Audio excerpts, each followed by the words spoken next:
Hello, my name's David Runciman, and this is Past, Present, Future, the History of Ideas podcast. Today, it is the second part of my conversation with Robert Saunders on the anniversary, and today is the anniversary, of Neil Kinnock's speech to the Labour Party conference 40 years ago about Militant. Last time we talked about the background, the content of that speech. Today, we're going to take the story from the past to the present and into the future by talking about what it all means for the Labour Party today, for Keir Starmer's government, and indeed for the Democratic Party in the United States. Robert, we have so far, in talking about Neil Kinnock's speech, primarily traced the story back, and you've explained the really interesting but complicated context. We said a little bit at the end of our earlier conversation about where it goes forward from 1985 through to Tony Blair and New Labour, but I want to here push it right up to the present, because I think there is a whole set of really interesting questions. Not, it has to be said, primarily about Militant, but about the Labour Party, the left, the legacy of Neil Kinnock, and indeed where the Labour Party stands today, now that it is once again the party of government with a thumping majority in the House of Commons, but struggling, I think it's fair to say, to govern effectively. How where we are now links back to 40 years ago. 40 years ago today, this episode is going out to the day on the 40th anniversary of Neil Kinnock's speech attacking Militant. So to pick up with the New Labour years, what happened to the left, the far left, in the Labour Party during the Blair and Brown years? You said in our previous conversation that it tends to flourish when Labour is out of power, when capitalism looks like it's in trouble, when various factors come together to suggest that extra parliamentary, possibly even revolutionary politics is the way to go. In the 1990s and the first decade of this century, none of those conditions held, certainly not before 2008. And another thing also has to be factored in, which is the collapse of the Marxist-Leninist, not Trotskyist, but Marxist-Leninist project in the Soviet Union. So we are also now in the post-Cold War world, which is a very, very different kind of context for this kind of politics. If the story we talked about last time began with Trotsky himself involving himself in British politics, nothing like that is going to be the case in the 1990s. So did the left, the far left, within the Labour movement, did it go into hibernation? Did it disappear? Was it still biding its time? Did the traditional view that there are ups and downs in this story, but one day the revolution will come still hold? Do you have a sense of what happened in the New Labour years? Well, Militant is still there. It's active on questions like the war in Yugoslavia or the war in Iraq, but it is increasingly fragmented. It's pretty peripheral. And perhaps the most significant change, it is increasingly operating outside the Labour Party. The strategy of entryism is abandoned in the early 90s, and Militant moves into its own clear political space. Its leading figures spin off into all sorts of different places. So Derek Hatton, for example, becomes a talk show host and a businessman. Ted Grant spins out of Militant and sets up a rival called Socialist Appeal. And actually quite a lot of people who have been involved in Trotskyist politics in other groups end up later on working for people like Boris Johnson or associated with things like the Brexit Party. So these people are still there, but they're spinning out across the political landscape. And I think that's partly, of course, about how the Labour Party has changed. But I think it's much more actually about just bigger changes in British politics and the disorientation of the radical left after the end of the Cold War.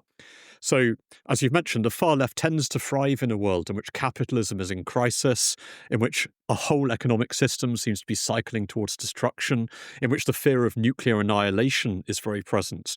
And that's a world in which the idea of total transformation, of nationalising the 200 largest companies, of abolishing nuclear weapons, it's a world in which that kind of politics can have traction. It's much harder to talk about the collapse of capitalism when it's the Soviet Union that has disintegrated. It's harder to talk about nationalising the 200 largest companies when you're in a globalised economy in which those companies are Microsoft or Apple or Nokia, over which your national governments don't really have very much control. And I do think that the end of the Cold War is a really significant intellectual shock. And it's not that Trotskyists like the Soviet Union. The Soviet Union is what happens when their guy loses in the 1920s. But as long as the Soviet Union is there, you have these two big alternative systems in the world. And I think that makes it easier to imagine other alternatives or to imagine points between those two things. Whereas when you only have capitalism and capitalism seems to be rampant, I think that shrinks the imaginative space for a politics that is radically different to that of kind of reformist, redistributive politics. And that's partly, I think, why some of these figures actually end up on the radical right, concerned with causes like free speech or Brexit or identity politics, because actually that's where the excitement seems to be now. That's where the kind of drama and the possibility of change seems to exist. I want to ask you about one of the things you mentioned there. We just touched on it last time, and I want to talk about it a bit more because I'm genuinely interested in how this fits into the wider story, which is nuclear disarmament. The campaign for nuclear disarmament, a mass movement in British politics in the 60s. It also ebbs and flows. CND's role in British politics, and I'm sure it's true in other democratic countries too, is shaped by world events. And it certainly peaked in the early 1960s, but it peaked again in the early 1980s under Margaret Thatcher in Britain. Neil Kinnock was a unilateralist, and it was thought to be one of his weaknesses. It was a weakness in the 1987 general election. It was one of the things that he was put on the spot about, and it was thought that he didn't have a very convincing answer how Britain would defend itself. We're going to talk about Jeremy Corbyn in a bit, because this story comes back again in relation to Corbyn, someone who had a very close connection with the nuclear disarmament movement. What is your understanding of the relationship between CND and nuclear disarmament, unilateralism as it was called, as an issue, and the politics of the left? Because Kinnock does straddle that in an interesting way. We talked about him taking on Militant and some of the ways in which he is a hard-nosed realist. And yet on this question, he, at least in the 1980s, until the end of the Cold War, stuck to his unilateralist, I want to say leftist roots. I'm not going to ask you to sort of picture the Venn diagram, but how do you see the relationship between what was a genuine mass political movement, I mean, a popular movement? CND is a far bigger and more significant organisation than the militant tendency, and the politics of the left and the Labour Party. Yes, the anti-nuclear movement is one of the great mass movements of the late 20th century, and particularly in the 1980s. That actually is a moment where it flares back into existence again after a rather more moribund period in the 1970s. And the nature of that movement is that it spreads across an enormous range of different political positions. A lot of its leading figures are Church of England clergymen. You don't have to be on the radical left to think that blowing up the planet in a nuclear exchange is a really bad idea.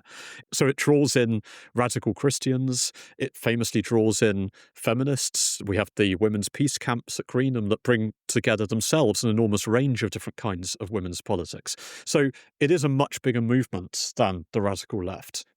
But I think it has a particular significance for the radical left, which is that I've used the word existential several times in the previous podcast, and it's a word that we overuse. But of course, nuclear politics really is existential. It is about the potential end of the world.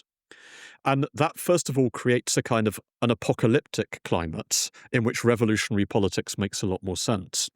But it also, I think, supports the argument that something is fundamentally wrong and sick in our most basic political and economic structures, that the nature of capitalist society is that it generates these weapons of mass destruction, which ultimately will kill us all, and that therefore replacing this system isn't just a kind of ethical preference that might make us all a little bit better off. It is what we actually need to do to save humanity and to save the planet.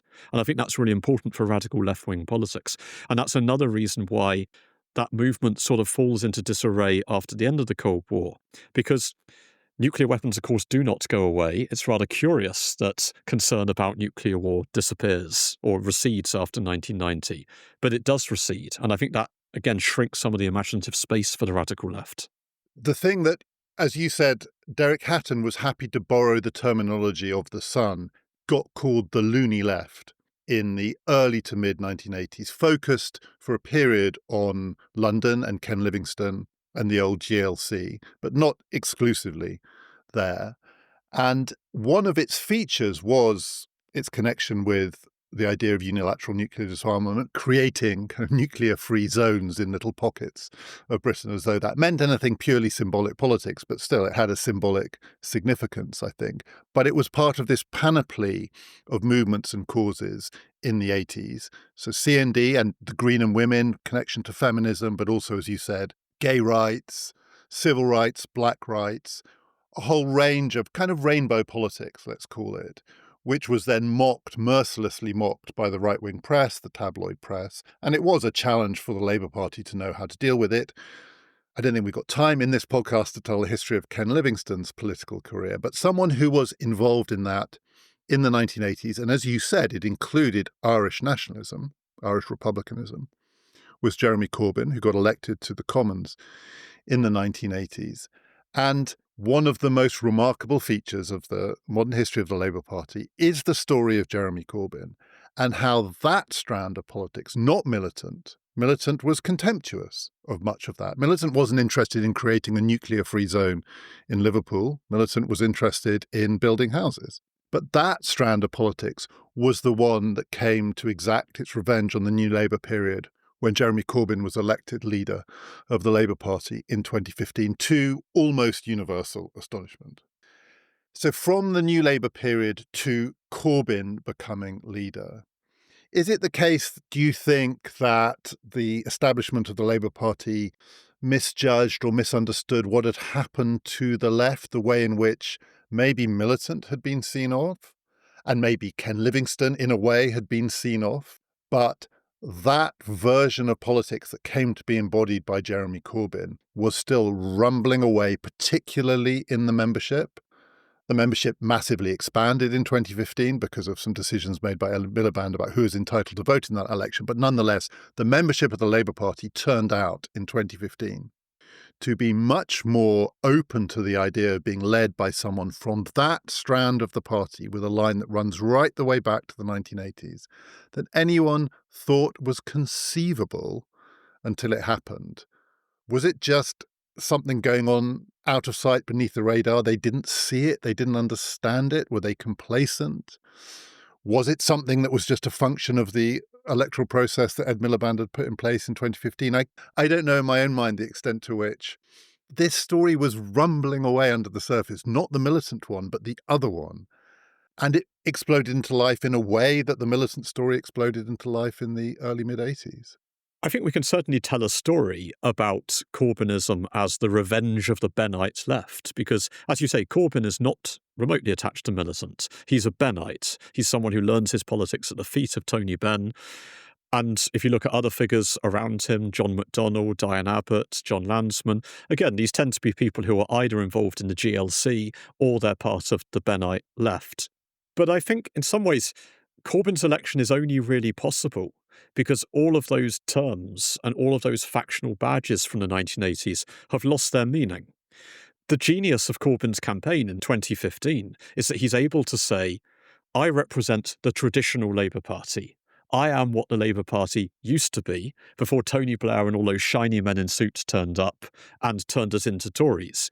Now, in all sorts of ways, that is a completely fantastical story. Jeremy Corbyn had always been on the fringes of the Labour Party. He had waged holy war on Neil Kinnock in the 1980s. He was at least as hostile to Kinnock and Callaghan as he would later be to Tony Blair.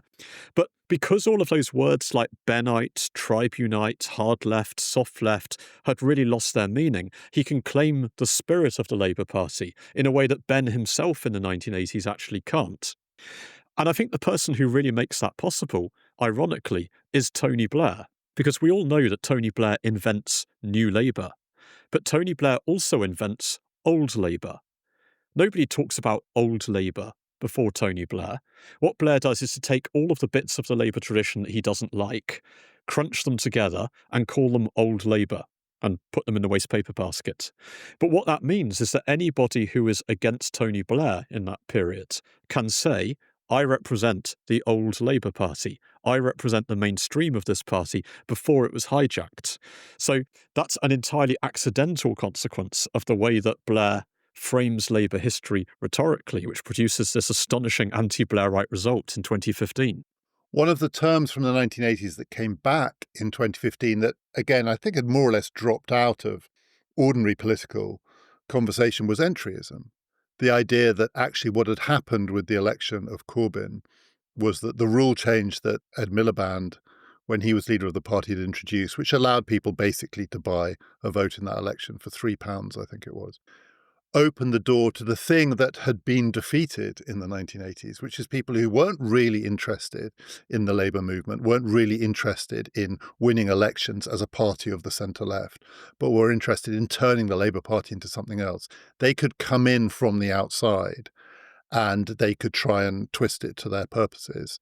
I don't think that is the real explanation of why Corbyn won. I think your explanation is much more convincing. And my memory of the time and going to meetings, listening to him speak in Cambridge, I went to a meeting that he gave in Cambridge in 2015 in the church, Great St Mary's in the centre of Cambridge, 1,000 people in the building, 1,000 people looked outside. In very Jeremy Corbyn style, he spoke to the people outside first. Those who are last shall be first. And we had to wait while he spoke to the people outside before those of us who'd got tickets and queued got our reward. But I remember looking around the room and thinking, these aren't entryists. I mean, maybe Cambridge is different, but it was a mix of young people, students, and people then older than me in their 50s, 60s and 70s who had presumably been Labour Party members for many, many years and felt that Corbyn was speaking for something they thought had been buried but not lost and was now coming back. But there was an attempt to describe it as the revenge of entryism, not the revenge of militant, but the revenge of that version of politics. Do you think there's anything in that?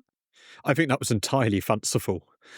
It's of course true, as you say, that changing Labour's leadership rules mattered, and it brought into that election a large number of people who might otherwise have been excluded. But Jeremy Corbyn doesn't just win that leadership contest, he absolutely steamrollers the opposition. And there are simply not that many Trotskyists and revolutionary Marxists out there to make that possible. It's also, I think, important to say that the people who come into the Labour Party at that point, who are inspired by Jeremy Corbyn, they're not secretive organisations. They don't function like militants. These are not highly disciplined groups with a clear ideology who are trying to bend the Labour Party to their will. It's something much broader and more amorphous than that, which makes this election possible. The version of that kind of movement that got the most attention at this period, it wasn't the only one, but it was the most significant, was called Momentum. It was set up by John Lansman, the man that you mentioned, whose roots go back to that 1980s period of GLC, Loony Left politics. And I'm not using that term except as a marker. I'm not using it to mock it.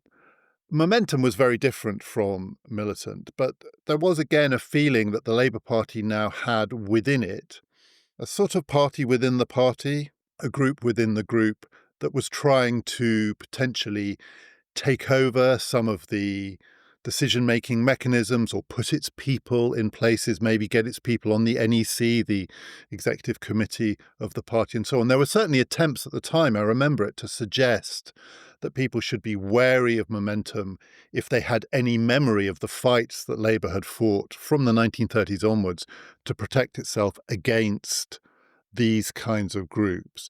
I just want to play a clip. This is Neil Kinnock talking again. This is not a great political speech. This is an interview he did with Anand Menon of the organisation Britain in a Changing Europe. It's from 2023, so it's from a few years ago. But he was talking, Neil Kinnock, in this interview about Corbyn and his legacy for the Labour Party. But he was also asked, as we'll hear, about the connection, or if he sees any connection, between militant and Momentum. Let's just play this clip. But over and above Corbyn himself, I mean, when you looked at his Labour Party, I mean, were Momentum militant reborn? No. There are people around the leadership of Momentum who were the remnants of the 57 varieties of ultra-leftist groups from the 1980s who got older and absolutely no wiser. But one thing they did understand, and that was the necessity not to manifestly form a party within a party with its separate organization, propaganda, etc., etc. The sliver of the Constitution on which we managed to prosecute militant members. So they didn't make that mistake. And what they did was mobilize a large number of absolutely devout, committed young people who genuinely and justifiably want change and want it rapidly. Now, I couldn't disagree with a word of that. I mean, that's where I am. I still want that. There's something really interesting and quite moving almost about that. It's very Neil Kinnock, it's passionate. He really speaks with his heart on his sleeve. But he absolutely does not see, he sees the Corbyn connection with the fights that he was having in the past, but not Momentum, partly because the striking characteristic of Momentum is these were young people, which again was not really true of those battles of the 1980s. Do you think Kinnock is right to see these as two completely different phenomena?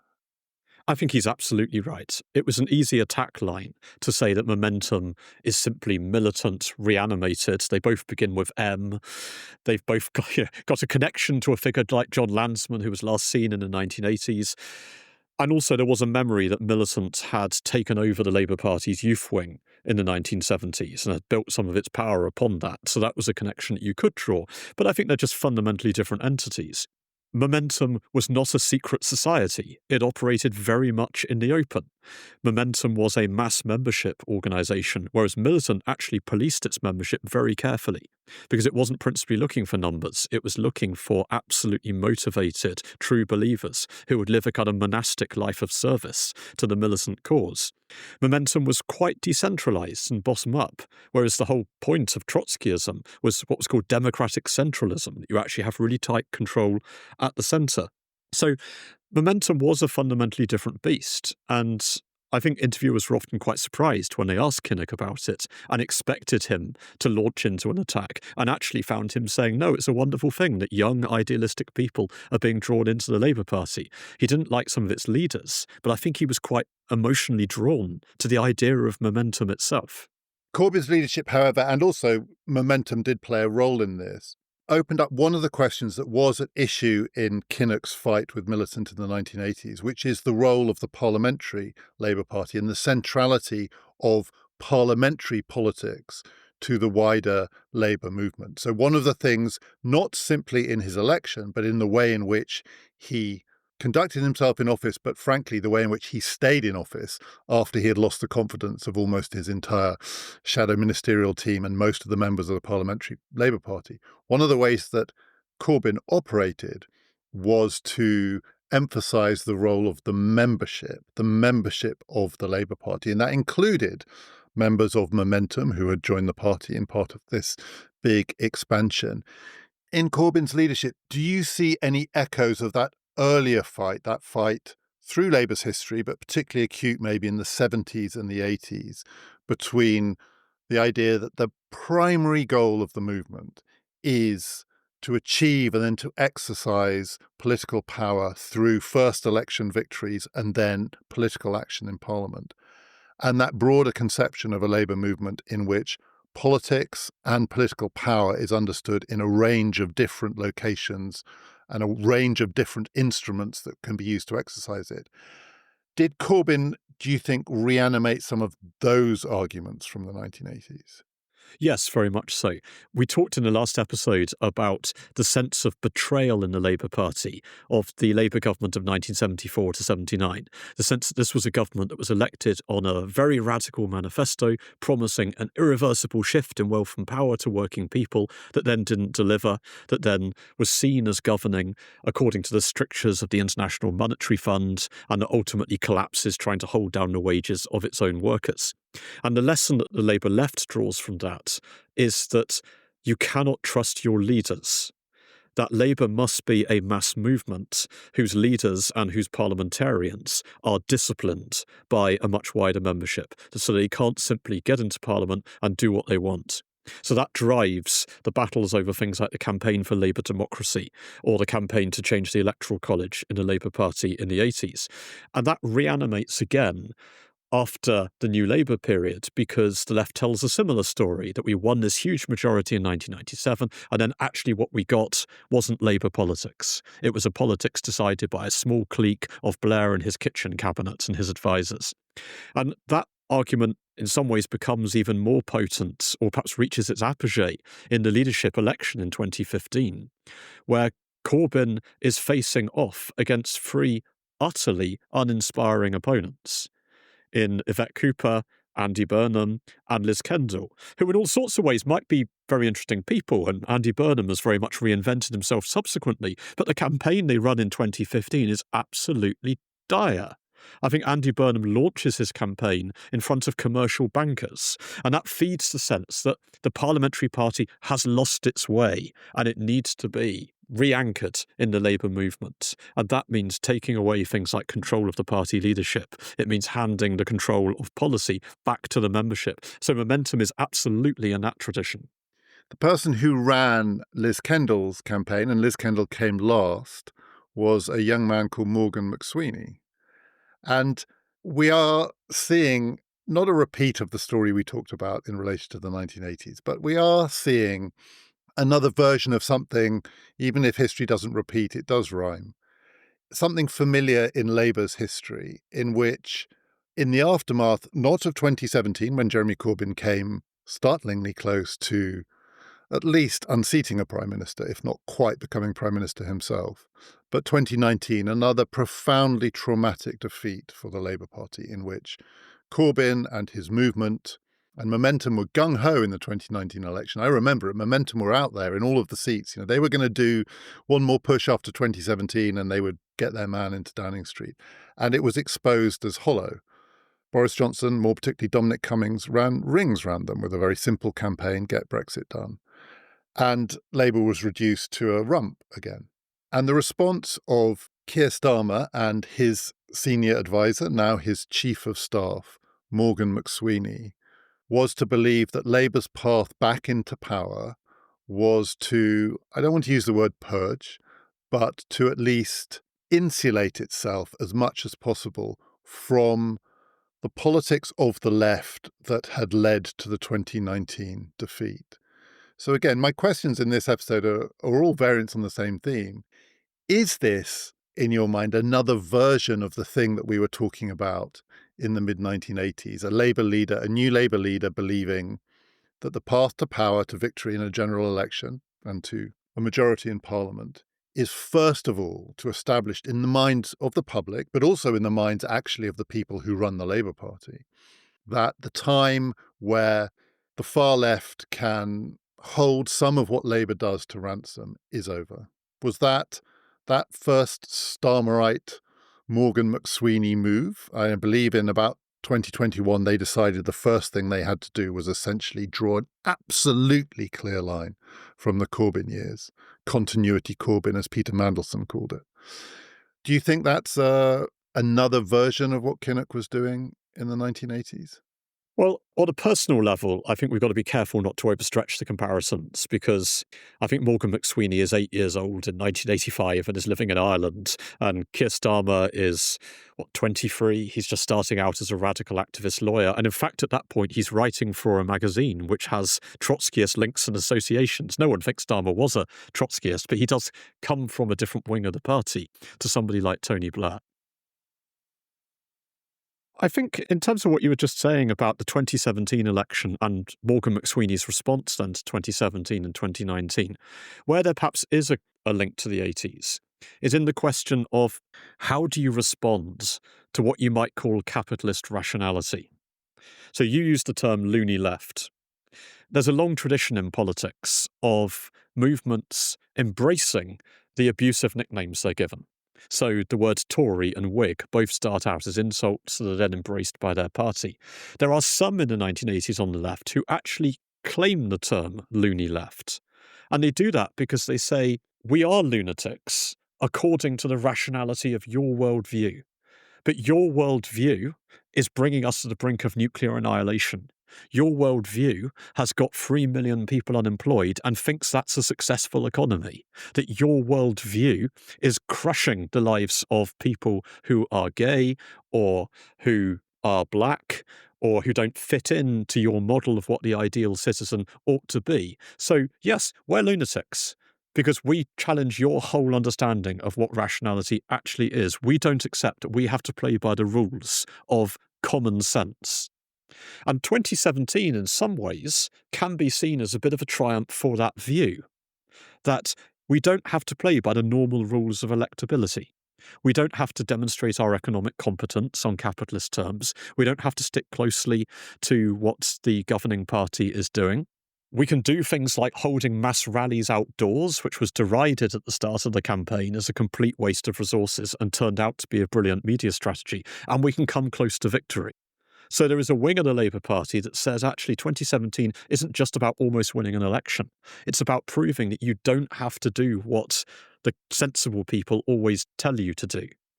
Whereas I think someone like Morgan McSweeney regards 2019 as proof that you probably actually do.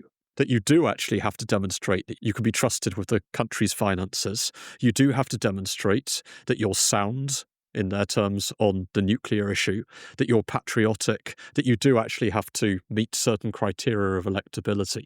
So we've perhaps got two different views there of how you respond to the common sense of a system that you might not particularly like. Something else that is there in the politics of now, and I think has a link right the way back through this story, all the way back to the 1930s, and is present in the much shorter story of Morgan McSweeney and his rise within the Labour Party. He actually, so running Liz Kendall's leadership campaign was never going to open many doors for him. But he cut his teeth in London taking on the BNP, actually organising campaigns against the far right. And part of the argument on the left is always about when there is a threat from the far right, what is the best way to confront that threat? So Ted Grant, whom we talked about, the man who is the link right the way across the story from the 30s through the 80s and beyond into the 21st century, I think he died in 2006, came to Britain from South Africa in the mid-1930s. And one of the first things he did in British politics was take part in the Battle of Cable Street against Mosley's fascists. He was there on the street fighting that fight. So from the 30s, when the question of who's going to take on the fascists is the central question in democratic politics, through to now, actually, when I'm not saying Nigel Farage is a fascist, but the question of is the way to tackle the far right by standing up for the principles of the left or by focusing everything on a pragmatic, concerted attempt to make sure that those people don't reach the levers of power because you're squatting in the centre and occupying the ground that they would need to occupy. That argument does seem to me one that links this whole series of iterations of Labour or left politics that we've been talking about. And actually, the current version is a pretty acute version of it. I think Morgan McSweeney's, I don't know him and I don't know a huge amount about his formation, but my guess from what I know is that a big part of his story is about that question of if you are going to stop the far right, the best and most effective way to do it is to make sure they don't win elections because you've won them.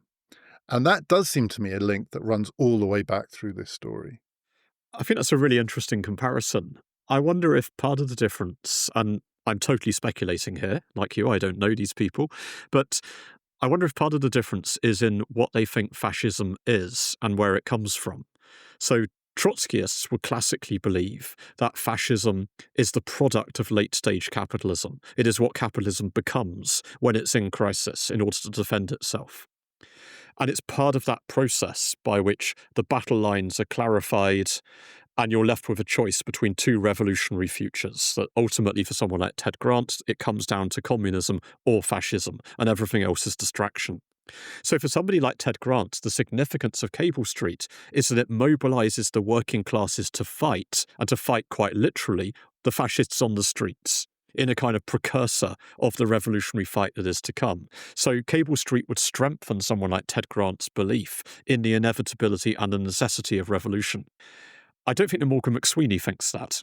I suspect, that he thinks that the BNP, the British National Party, is what happens when working people in places like Dagenham lose their faith in the established parties, when they no longer think that ordinary politicians speak for people like them, that it's what happens when middle-class liberals take over the Labour Party and start veering off towards causes that working people don't care about. It's what happens when potholes don't get filled in, when immigration isn't addressed. So in that sense, I think there are two totally different readings here of what it is that drives populist and anti-immigrant politics. And I guess I'd say in Morgan McSweeney's defence, I don't think his position is just that you squat in power. I think it's about an analysis of what is driving working people to vote for these parties, which is often the kind of street-level politics that is about things like filling in potholes, making sure that public services work effectively, and in that sense, draining the anger that might drive this problem. What there hasn't been in the Morgan McSweeney Keir Starmer project, and I agree, calling it squatting in power is far too reductive. It is an analysis of the structural forces at work in British politics. BNP then, Reform now. The battle against Reform is not going as well as the battle against the BNP did, which was actually remarkably effective. The BNP was put out of business by people like Morgan McSweeney. What they haven't got is their symbolic 1985 Bournemouth speech moment, not least because the one thing that no one could accuse Keir Starmer of is being a great orator. And indeed, that age of oratory is absolutely over. But absent that, a moment where in a hall full of people seething with anger, you can not just embody, but bring to the attention of the public at large, many of whom aren't interested in these internal battles, just how passionately you feel about this and what is at stake. That seems to be absent in this story. There isn't an equivalent version of that, and I'm not sure it works as well in the absence of that. So they have effectively taken on, they expelled Corbyn from the party. They got back control over the selection of candidates. So I want to talk to you in a bit about how that's going for them. But nonetheless, they won such a big majority. They've ended up with people in Parliament that they can't control so well. But nonetheless, the machinery of the party the control was wrested back from the Corbynites. Starmer has asserted his authority. He won an election with a huge majority, but on a relatively small share of the popular vote. But I can't think of anything along the way, and maybe I'm missing it, which kind of symbolises what's been going on in the way that Kinnock's speech was such a perfect embodiment of a whole range of struggles and what was at stake in them. That doesn't seem to be there in the Starmer project. I think you could make the case that Starmer has almost been too successful at winning the battle against the left in his own party, because they've largely gone. And so we can't have a kind of iconic image in the way that Kinnock creates, where Kinnock is battling almost physically against a force in his party that could take it over. People think of Kinnock as a pugilistic figure who's engaged in a battle for ideas, whereas with Starmer, it looks almost more like he doesn't want to battle at all. He wants to remove everybody from the party who might conceivably engage in an intellectual battle. So he doesn't get the kind of kudos for being someone who's fighting from the heart and speaking what it is that he most believes. I think you're right that there is a change in the kind of structures of communication. Starmer isn't a platform orator, and he's of a generation of politicians who have never needed to be platform orators, so they've never really been trained in that style. You can get good footage from party conferences, but the days when television networks cleared their schedules during the party conferences, and if you turned on the BBC during the day, you would see the Labour Party conference. They've all gone. It's now about short clips that you produce for social media. And that's perhaps an area where the established parties are struggling. If you go on TikTok, the politician with the largest following by a distance is Nigel Farage. I think the second most popular politician on TikTok is Zara Sultana, and the established politicians are absolutely nowhere. That they still regard X, or Twitter as it used to be, as the place where you do social media. There isn't really a sense that you could be out fighting these battles. You could be doing something that looks like street politics in the way that Zara Sultana does on TikTok. But that's just not a world with which someone like Keir Starmer is familiar or comfortable. Zara Sultana and Jeremy Corbyn they're trying to join forces, not altogether successfully at the moment, to create a new party, which doesn't yet have a name. It's known as Your Party, outside of Labour. And this is, again, it's not the SDP, and it's from the left, not from the centre-right.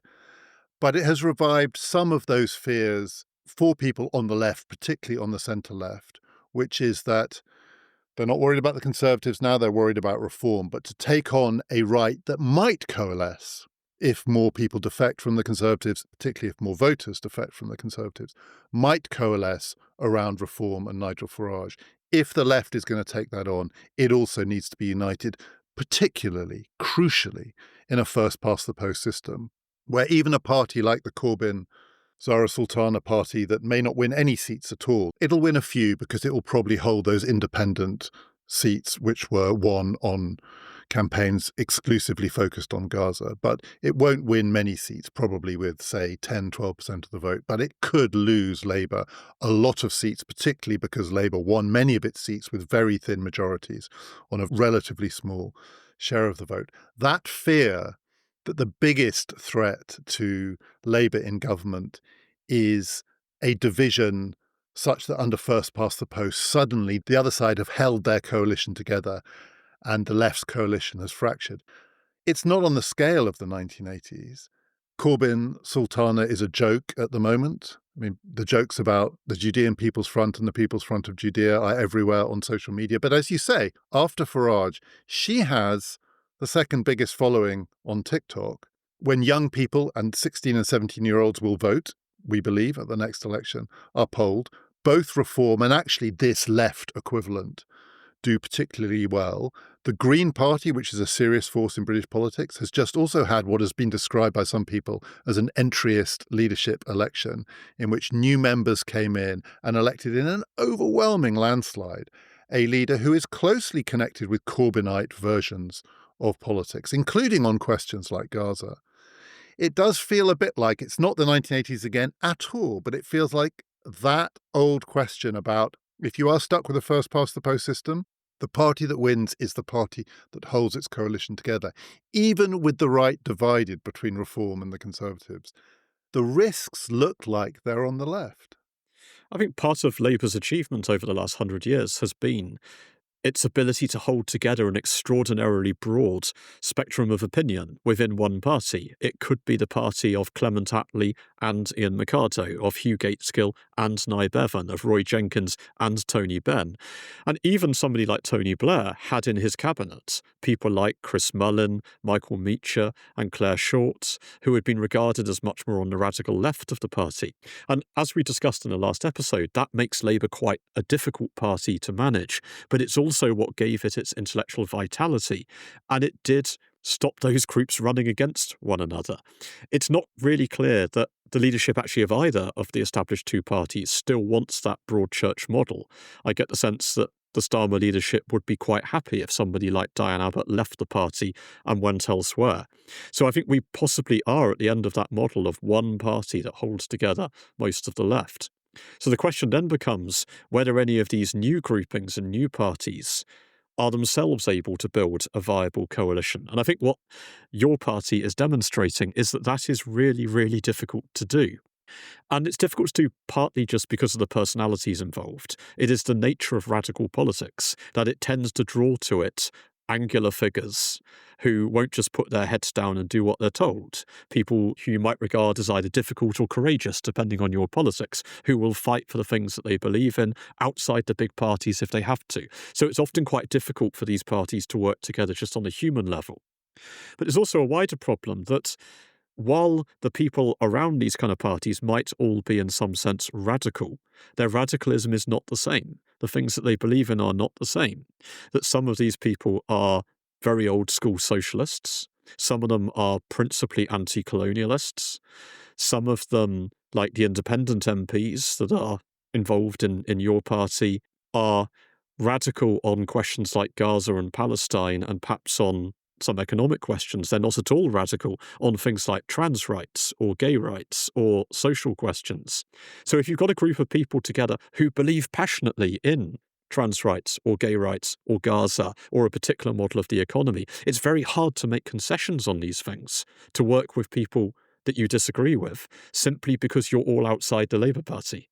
It's hard to build a coalition, but it's not that hard to destroy a coalition. And that's, in a way, the real risk for Labour here, which is it wouldn't take much in the fractured state of our politics. The key fact about our politics now, while we still have a first-past-the-post system, which I cannot believe is going to last for that much longer because it just doesn't work, but very small movements in vote share can have huge impacts. Labour on 33% of the vote win a majority in Parliament of a scale that Neil Kinnock wouldn't have believed was possible. Labour on 27% of the vote risks losing all of that and more. Labour on 23% of the vote is reduced to a rump. Labour polling now on 18-19% of the vote gets wiped out.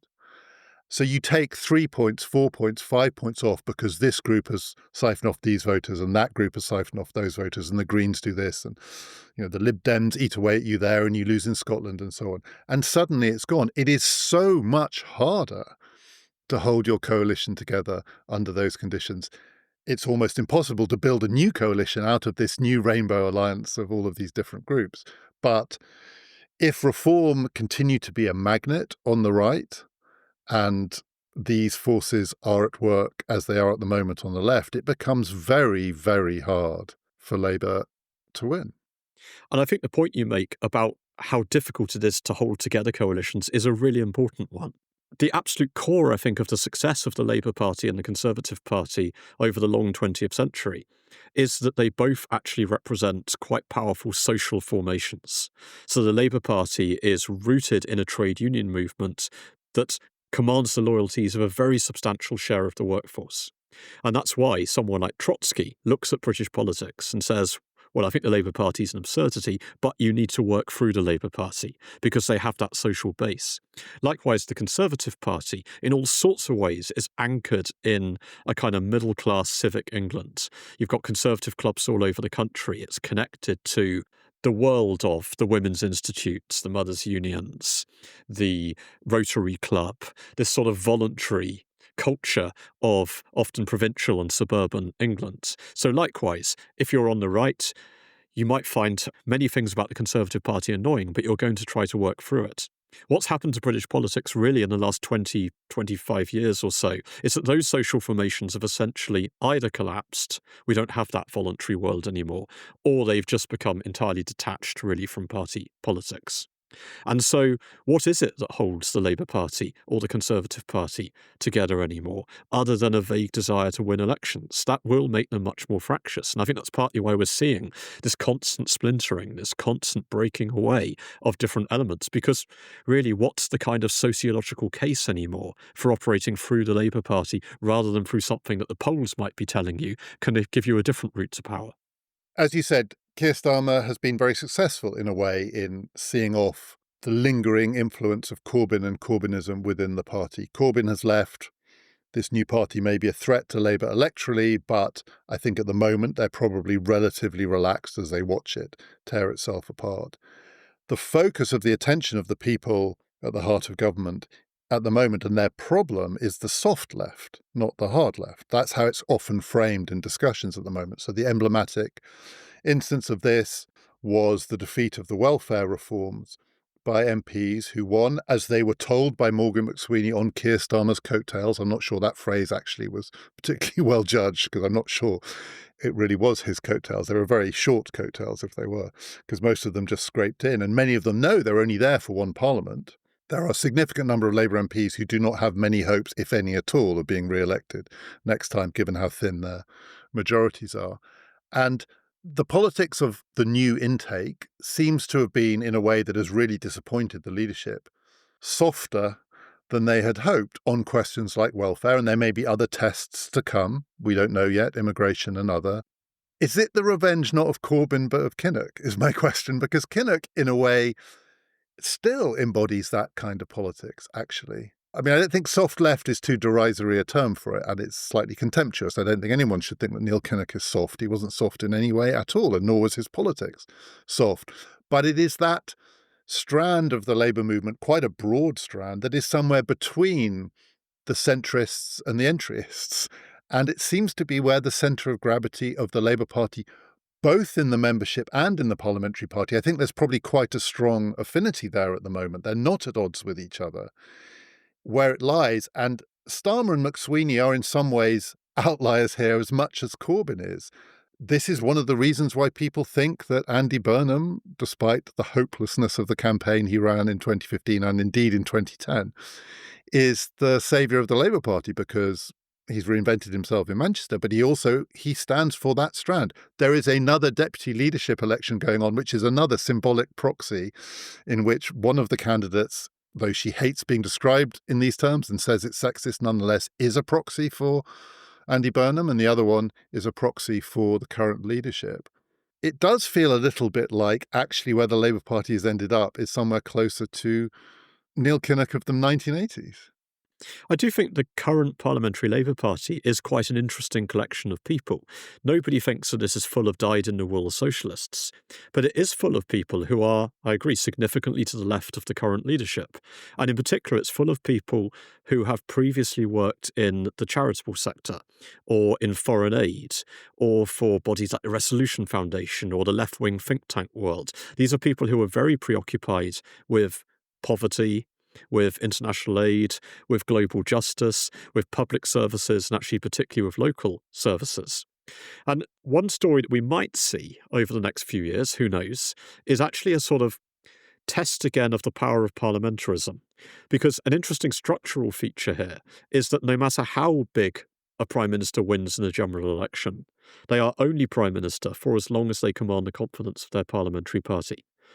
So Boris Johnson could win a huge majority in 2019 and be gone in 2022. And ultimately, Keir Starmer knows that he can't stay in power if he loses his parliamentary party, if the parliamentary party actually decide that they are willing to keep fighting him on questions like welfare cuts or disability cuts or questions of international aid. And so whether we actually start to see a leadership being pulled more towards that wing of the party, as I suspect it has on Gaza already, or whether we see it standing its ground and actually the pressure for a replacement for an Andy Burnham or someone else starting to build is, I think, going to be quite an interesting test over the coming years. So I want to finish with an international comparison. We've been talking about British politics, and people who've been listening to these conversations who aren't based in the UK, I hope it hasn't sounded too parochial. I hope there will be some points here where people see connections with politics happening in other parts of the world too. I want to finish with a comparison with the United States, because while I was reading about Kinnock and Militant in the 1980s and what happened in Liverpool, I also found myself reading about the arguments going on in the Democratic Party in America and more broadly on the left in America about the question of a government shutdown.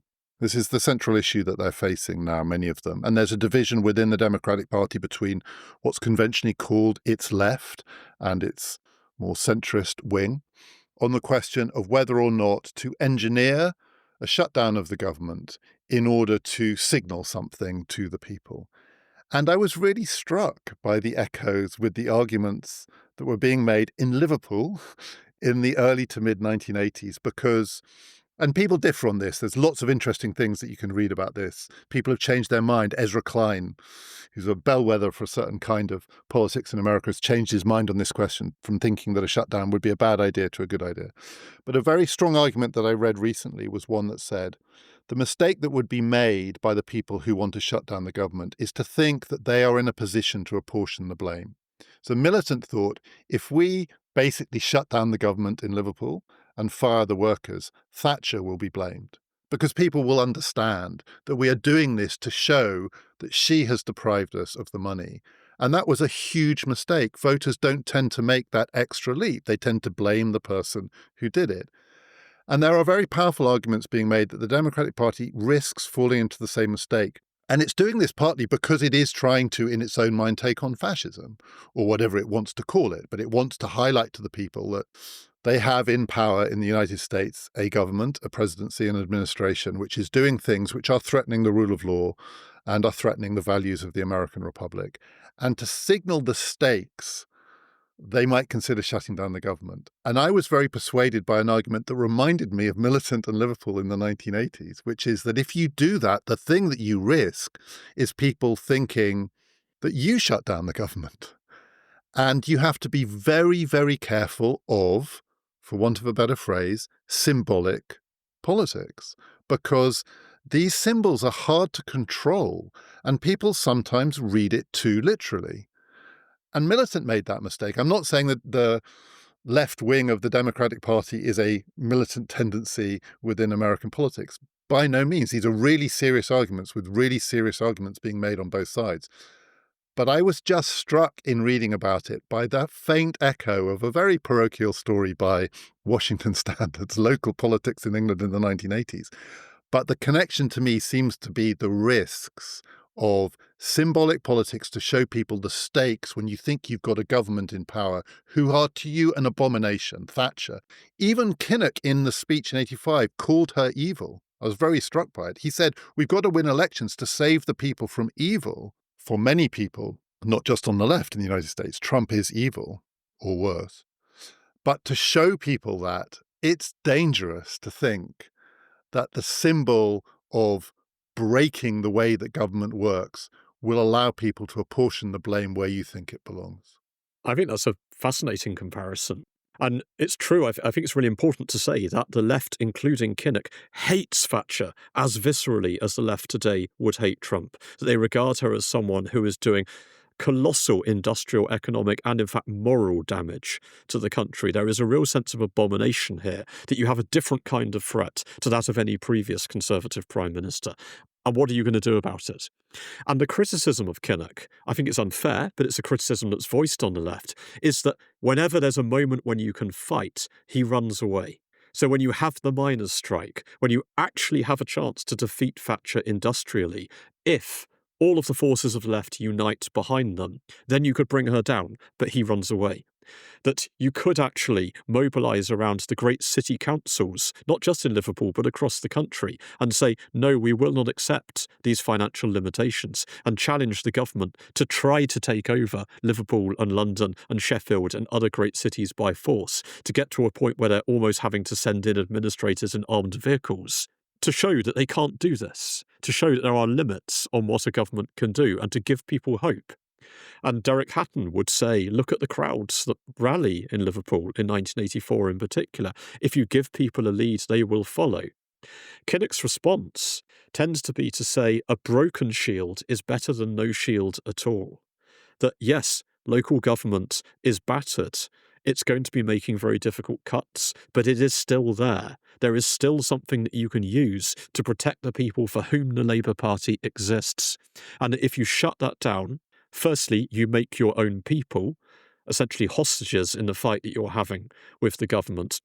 And secondly, you risk breaking their faith in the institutions that you rely on to lead the fight back, that you break their faith in local government, that they turn against Labour. They just say they're all fighting and we, the people, are suffering.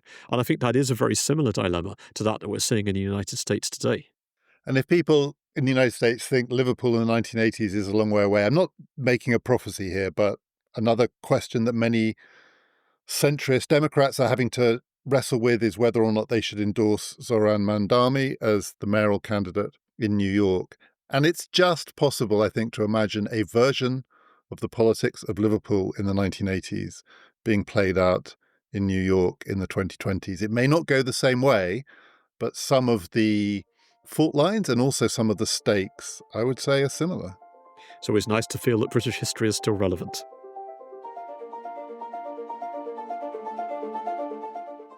If you enjoy our conversations with Robert, our occasional series Now and Then with Robert Saunders, he is one of the best, most interesting, funniest, but also most insightful people you can follow on British politics on Blue Sky. You can find him at Robert Saunders, and you can also follow us on Blue Sky at PPF Ideas to find out everything you might want to know about this podcast and what we're doing next. What we are doing next is resuming our series about fixing democracy. And the next conversation is going to be about something that has a bad name in democratic politics at the moment, particularly in Britain for obvious reasons: referendums.